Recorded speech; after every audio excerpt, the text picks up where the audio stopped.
ಎಲ್ಲರಿಗೂ ನನ್ನ ನಮಸ್ಕಾರ. ತುಂಬ ರುಚಿಯಾಗಿ ಬಾಯಿ ಚಪ್ಪರಿಸಿಕೊಂಡು ತಿನ್ನುವ ಬೆಂಡೆಕಾಯಿ ಗೊಜ್ಜು ಮಾಡುವುದು ಹೇಗೆ ಅಂತ ನೋಡೋಣ. ನಾನು ಮೋನು ನಂದು ವಾಲ್ಸ್ಗೆ ಸ್ವಾಗತ.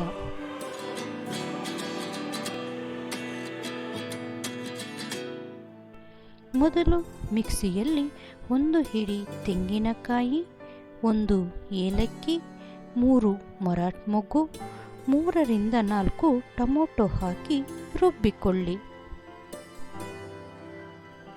ಅರ್ಧ ಕೆಜಿ ಬೆಂಡೆಕಾಯಿಯನ್ನು ಚೆನ್ನಾಗಿ ತೊಳೆದು ಸಣ್ಣ ಸಣ್ಣ ತುಂಡುಗಳನ್ನಾಗಿ ಮಾಡಿ 2 ಸ್ಪೂನ್ ಎಣ್ಣೆ ಮತ್ತು 1/4 ಟೀ ಸ್ಪೂನ್ ಅರಿಶಿಣ ಹಾಕಿ ಹುರಿದುಕೊಳ್ಳಿ. ಬೆಂಡೆಕಾಯಿ ಅಂಟು ದ್ರವ ಕಮ್ಮಿಯಾದ ಮೇಲೆ ಎತ್ತಿಟ್ಟುಕೊಳ್ಳಿ.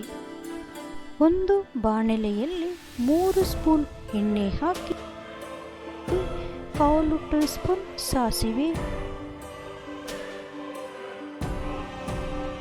ಕರಿಬೇವಿನ ಸೊಪ್ಪು,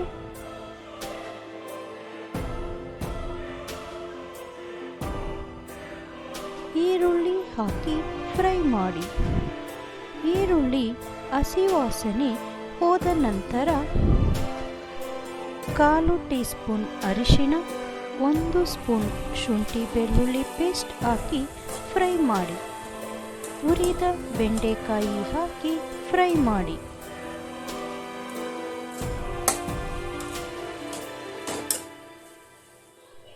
ರುಚಿಗೆ ತಕ್ಕಷ್ಟು ಉಪ್ಪನ್ನು ಸೇರಿಸಿ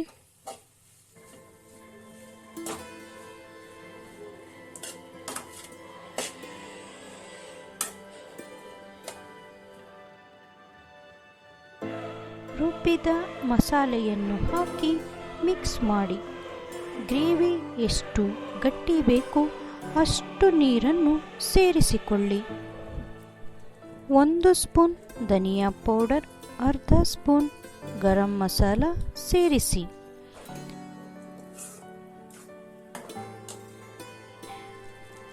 ಸ್ವಲ್ಪ ಬೆಲ್ಲ ಸೇರಿಸಿ ಚೆನ್ನಾಗಿ ಬೇಯಿಸಿ. 2 ಸ್ಪೂನ್ ಮೆಣಸಿನಕಾಯಿ ಪುಡಿ ಸೇರಿಸಿ.